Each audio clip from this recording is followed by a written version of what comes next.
नमस्कार दोस्तों, आपका मेरे चैनल पे स्वागत है। कैसे हैं आप सब लोग? आज की इस वीडियो में मैं आपको बताने वाला हूँ, अगर केतु महाराज का जन्म कुंडली में सभी 12 भागों में वो क्या प्रभाव देते हैं।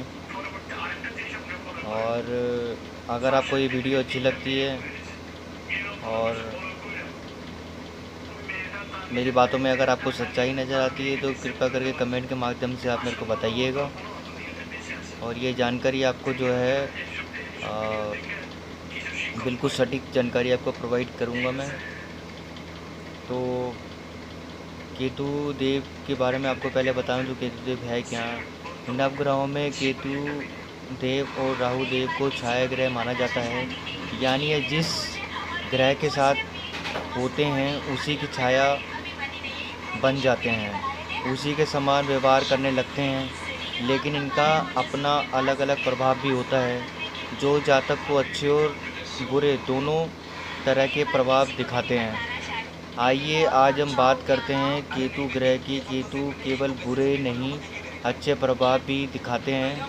यदि केतु शुभ भावों में शुभ ग्रहों से दृष्ट हो तो शुभ परिणाम आता है। उदाहरण के तौर पर केतु यदि कुंडली के तृतीय भाव में हो तो वह जातक को महाधनवान, ऐश्वर्य संपन्न और भोग विलासी बनाता है।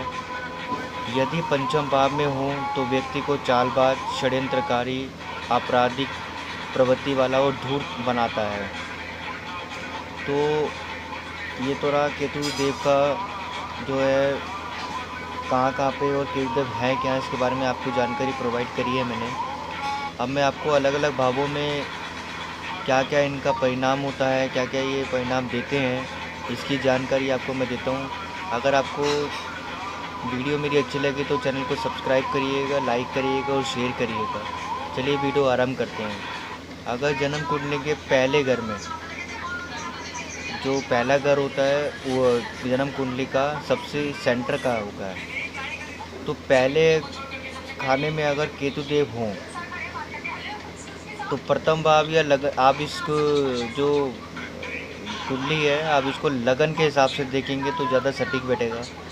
अगर लगन के खाने नंबर 1 में अगर केतु देव हों तो जातक दुर्लभ होगा, काश्यकाय होगा, कमर में उसकी हमेशा पीड़ा बनी रहेगी, वात रोग से पीड़ित होगा, उदास होगा, परेशान होगा, स्त्री चिंता से पीड़ित होगा, झूठा, दंभी, चंचल, डरपोक, दुराचारी, महामूर्ख, अनेक शत्रुओं से वो पीड़ित भी होगा।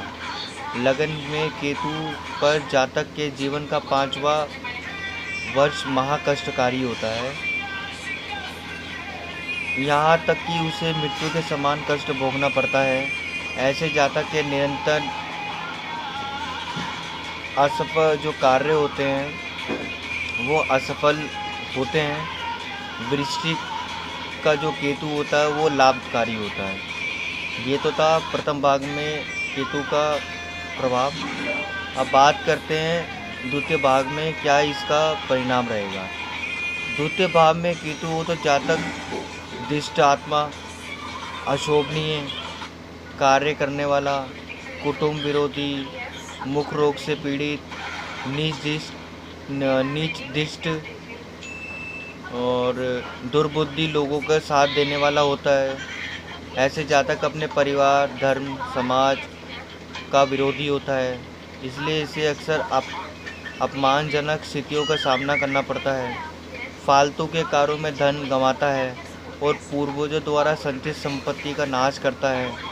केतु स्वगृह, सिंह, कन्या, वृश्चिक, धनु राशि का हो, अगर केतु देव महाराज सिंह राशि का हों, कन्या राशि के हों, वृश्चिक राशि के हो, धनु राशि के हों तो शुभ होता है तथा सुखों का भोग करता है। चलिए बात करते हैं तीसरे भाव में अगर केतु देव महाराज, तीसरे भाव में केतु हो तो जातक महातेजस्वी, बलशाली, समस्त धन ऐश्वर्य को भोगने वाला होता है।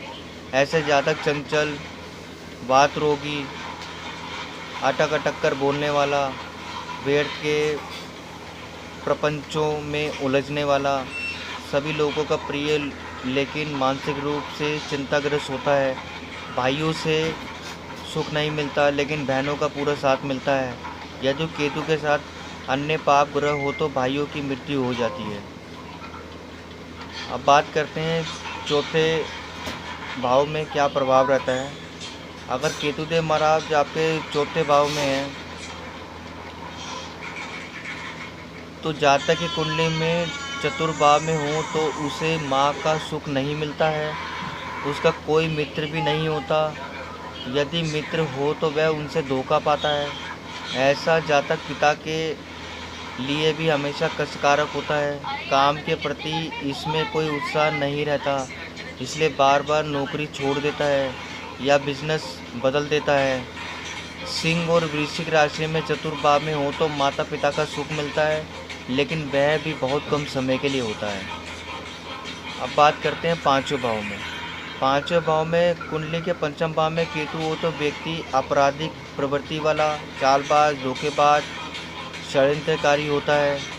बलवान, शक्तिशाली होता है लेकिन अपने अधिकारियों और शक्तियों का दुरुपयोग करता है। ऐसे व्यक्ति वीर होते हुए भी कई बार दास वृत्ति अपनाते हैं। इसकी संतानें बहुत कम होती हैं और प्रथम संतान कन्या होती है, मतलब लड़की होती है। अगर कोई पहले अगर कोई संतान होगी, कोई बच्चा होगा तो वो लड़की होगी। शिक्षा के क्षेत्र में ऐसे व्यक्ति प्राय असफल होते हैं। अब बात करते हैं छठे भाव की। कुंडली का छठा भाव शत्रु स्थान होता है। जातक झगड़ालू, क्रोधी, आवेशी, भूत पिशाच से पीड़ित होता है। कंजूस और मिथ्यावी होता है। निरोगी स्वास्थ्य होता है। इसके पास बहुत से पशु होते हैं और उन्हीं से धन प्राप्त करता है। अपने वर्ग का मुखिया नेता होता है। मात्र या मामा पक्ष से अपमानित होता है। केतु के साथ चंद्रमा हो तो राजपत्नी या संपन्न कुलीन वर्ग की स्थिति से संसर्ग करता है। 21वां और 36वें वर्ष में शत्रु भय रहता है इनको। अब बात करते हैं सातवें भाव में। इस भाव में केतु हो तो व्यक्ति मंदमती, मूर्ख, डरपोक, धन नष्ट करने वाला होता है। इसकी पत्नी हमेशा कष्ट में जीवन जीती है। नीच, विविधा और क्रोधी संपत्ति से संबंध बनाता है। इससे जल घात रहती है। गहरे जल में डूबने से इसकी मृत्यु हो जाती है। गुप्त रूप से पराक्रम करता रहता है। देखा जाए तो ऐसा व्यक्ति जीवन भर भटकता रहता है। ऐसा जातक 2 विवाह भी कर सकता है। आगे बात करते हैं अष्टम भाव में। अष्टम भाव में केतु होने पर व्यक्ति दृष्ट और बुरे कर्मों में लोगों से मित्रता रखता है। स्त्री भोगी, चालाक, गुदा रोग से पीड़ित होता है। नेत्र रोग से पीड़ित होता है तथा बार बार वाहन दुर्घटना होती है। लोगों की नज़र में ऐसा जातक घृणा का पात्र होता है। इसकी स्त्री व संतान भी हमेशा रोगग्रस्त रहती है। अब बात करते हैं नवम भाव में।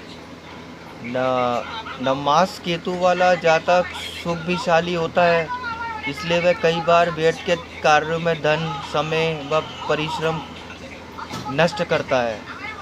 इस कारण कई बार अपयश हाथ आता है। इसलिए बचपन में चिंता व कई गंभीर रोग होते हैं। दान पुण्य, धर्म कर्म, धार्मिक कार्यों में भाग नहीं लेता। पुत्र की चिंता जो होती है इसको निरंतर बनी रहती है। अगली राशि है अगला जो खाना है वो 10वां खाना है। केतु दशम भाव में हो तो जातक पिता से द्वेष रखने वाला होता है।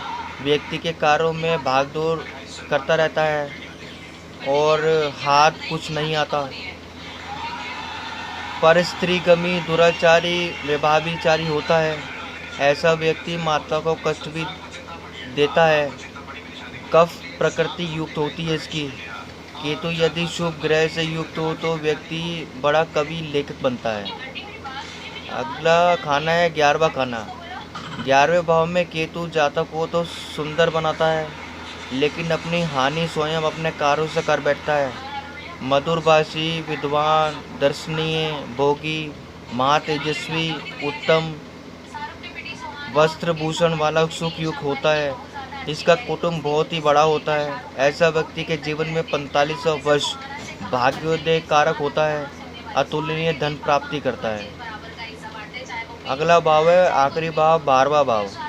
12वां भाव में अगर केतु महाराज हो तो वह भावस्थ केतु अव्ययी, खर्चीला स्वभाव, चिंतातुर, सनकी, विदेश यात्री बनाता है, शत्रुओं पर विजय प्राप्त करता है, पैर, नेत्र व गुदा रोग से पीड़ित होता है। 45वें वर्ष में जीवन साथी को कष्ट होता है, अंधविश्वासी और भूत प्रेत का डर दिखाकर लोगों को ठगता रहता है। तो ये तो था केतु देव का सभी लगन कुंडली में 12 भावों में केतु देव महाराज का क्या प्रभाव पड़ता है।